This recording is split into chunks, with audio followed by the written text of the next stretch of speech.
आज हम एक ऐसी मानसिक स्थिति के बारे में बात कर रहे हैं जो चुपके से हमारी जेब और हमारी आज़ादी दोनों पर डाका डालती है। इसे कहते हैं स्टेटस का कैद खाना, मतलब अपनी इमेज की कीमत चुकाना। ये तो हम सबने कभी ना कभी महसूस किया है ना? वो एक पल की जो बेचैनी होती है, एक छोटी सी आवाज़ अंदर से आती है, अरे मेरे पास ये क्यों नहीं है? ये एक बहुत ही आम एहसास है और जानते हैं, यहीं से हमारी आज की कहानी शुरू होती है। तो इसी सोच को कहते हैं स्टेटस माइंडसेट। मतलब हम चीज़ें इसलिए नहीं खरीद रहे हैं कि हमें उनकी ज़रूरत है, बल्कि इसलिए ताकि दुनिया को दिखा सकें कि हम ये खरीद सकते हैं। ये ज़रूरत नहीं है, ये दिखावा है।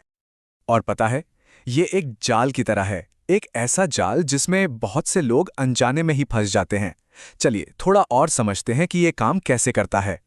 ये जो माइंडसेट है ना, ये किसी ज़रूरत से पैदा नहीं होता। नहीं, ये पैदा होता है तुलना से।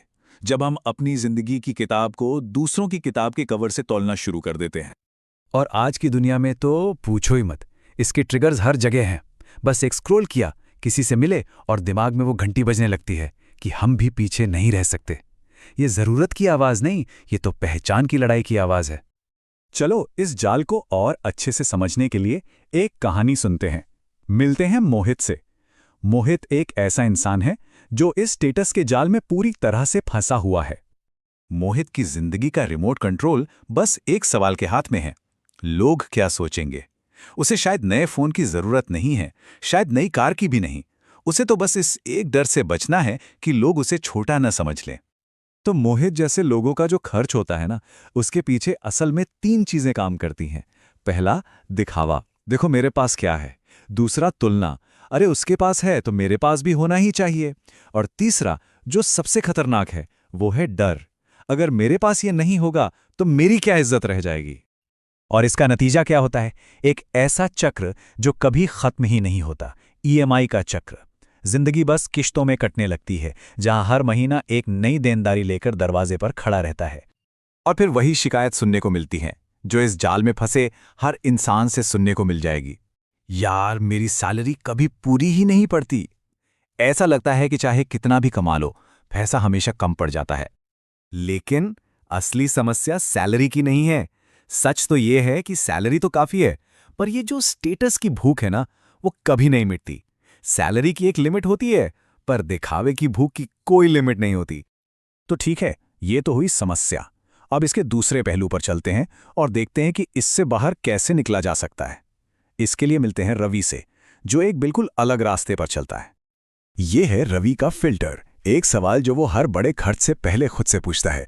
मोहित के डर भरे सवाल के बिल्कुल उलट, रवि का सवाल उसकी अपनी जिंदगी पर फोकस करता है, लोगों की राय पर नहीं। रवि इस बात को बहुत अच्छे से समझता है कि इमेज जो है ना, वो किराए की चीज है और इसका किराया हर महीने भरना पड़ता है, चाहे आपकी जेब इजाजत दे या ना दे। और देखिए, यही सबसे बड़ा फर्क है। रवि के फैसले उसके अपने लिए होते हैं।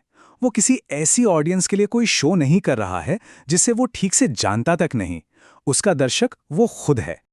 तो चलिए अब इन दोनों की सोच को एक बार आमने सामने रखकर देखते हैं कि इनमें जमीन आसमान का फर्क कैसे है। फर्क बिल्कुल साफ है ना? मोहित का सवाल बाहर की तरफ है और उसका गोल भी दूसरों पर ही टिका है। वहीं रवि का सवाल अंदर की ओर है और उसके लक्ष्य भी पर्सनल हैं, मन की शांति, सुरक्षा और अपनी जिंदगी पर अपना कंट्रोल। पैसा तो जाता ही है, बस स्टेटस माइंडसेट की जो सबसे बड़ी कीमत चुकानी पड़ती है, वो है अपनी जिंदगी का कंट्रोल खो देना। इंसान अपने लक्ष्य भूल जाता है और दूसरों की उम्मीदों का बोझ ढोने लगता है। अपनी कहानी भूलकर किसी और की कहानी का एक छोटा सा किरदार बन जाता है।